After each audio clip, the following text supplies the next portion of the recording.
Senior IPS అధికారులపై కూటమి ప్రభుత్వం కక్ష సాధిస్తోంది. చంద్రబాబు కేసులు దర్యాప్తు చేశారని కొందరిని, కులం చూసి మరికొందరిని వేధిస్తోంది. సీఐలు, డీఎస్పీలు, ఎస్పీలతో పాటు డీజీ ర్యాంక్ అధికారులను కూడా ఇబ్బందులకు గురిచేస్తోంది. పోస్టింగ్ ఇవ్వకుండా డీజీపీ ఆఫీస్లో ఖాళీగా కూర్చోవాలంటూ ప్రత్యేక ఆదేశాలు ఇవ్వడం ఐపీఎస్లకు మరింత అవమానకరంగా మారింది. ఏపీలో చరిత్రలో ఎన్నడూ లేని విధంగా దారుణమైన అవమానాలు అధికారులకు ఎదురవుతున్నాయి. ఐపీఎస్ అధికారులకు పార్టీ ముద్ర వేసి కులం పేరు చూసి మరీ చంద్రబాబు ప్రభుత్వం వేధిస్తోంది.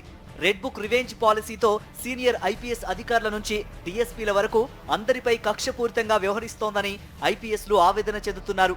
వైఎస్ జగన్ ప్రభుత్వ హయాంలో వివిధ హోదాల్లో పనిచేసిన కీలక ఐపీఎస్ అధికారులను చంద్రబాబు ప్రభుత్వం కక్షపూరితంగా బదిలీ చేసింది. 16 మంది ఐపీఎస్ అధికారులకు 2 నెలలవుతున్నా పోస్టింగ్ ఇవ్వకుండా వెయిటింగ్ లో పెట్టింది. అక్కడితో ఆగలేదు.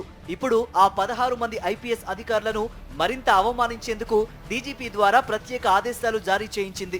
వెయిటింగ్ లో ఉన్న ఐపీఎస్లు ప్రతిరోజు ఉదయం డీజీపీ ఆఫీస్ కు వచ్చి సాయంత్రం 6 గంటల వరకు వేచి ఉండాలని ఆదేశించింది. డీజీపీ కార్యాలయంలో ఏ విభాగంలోనూ పోస్టింగ్ ఇవ్వకుండా ఆఫీసర్లు వెయిటింగ్ రూమ్ లో ఉండే అటెండెన్స్ రిజిస్టర్ లో హాజరు నమోదు చేసుకోవాలని డీజీపీ ఆదేశించారు. రోజు ఇలా చేయాల్సిందేనని స్పష్టం చేశారు. ఇవి అత్యంత అవమానకరమైన ఆదేశాలుగా ఐపీఎస్ అధికారులు ఆవేదన చెందుతున్నారు. గతంలో ఎప్పుడు వెయిటింగ్ లో ఉన్న ఐపీఎస్ అధికారులకు ఇలాంటి ఆదేశాలు ఏ ప్రభుత్వంలోనూ జారీ కాలేదు. గత ప్రభుత్వంలో ఇంటెలిజెన్స్ చీఫ్ గా పనిచేసిన పిఎస్ఆర్ ఆంజనేయులు, సిఐడి చీఫ్ గా పనిచేసిన పివి సునీల్ కుమార్లకు ఈ ఆదేశాలు ఇచ్చారు. వీరిద్దరూ డీజీ ర్యాంక్ అధికారులు. ఆ స్థాయి అధికారులకు ఇంత అవమానకరంగా ఆదేశాలు ఇవ్వడం ఏంటని పోలీసులే విస్తుపోతున్నారు. అలానే Chandrababu skill development scam, assigned భూముల కుంభకోణం, inner ring road alignment case, fibre net scam కేసులను విచారించిన సిఐడి అధికారులు ఎన్ సంజయ్, కొల్లి రఘురాం రెడ్డితో పాటు Kanthirana Tata, G Palraj, Ammireddy, CH Vijayarao, Vishal Gunni, Anburajan, Y Ravishankar Reddy, Rishanth Reddy, K Raghuveerareddy, P Parameshwar Reddy, P Joshua, Krishnakanth పాటిళ్లకు పోస్టింగ్ ఇవ్వకుండా వెయిటింగ్ లో పెట్టారు.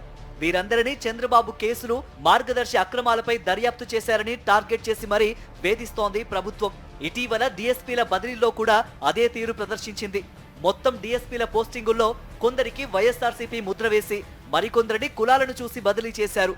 డీఎస్పీలను పోస్టింగ్ ఇవ్వకుండా వెయిటింగ్ లో పెట్టి కక్ష సాధిస్తోంది. ఇటు డీఎస్పీలు, అటు SP, DIG, IG, additional DG స్థాయి అధికారులందరినీ ఇలానే వేధిస్తూ అవమానించడంపై పోలీసు శాఖలో తీవ్ర చర్చ సాగుతోంది.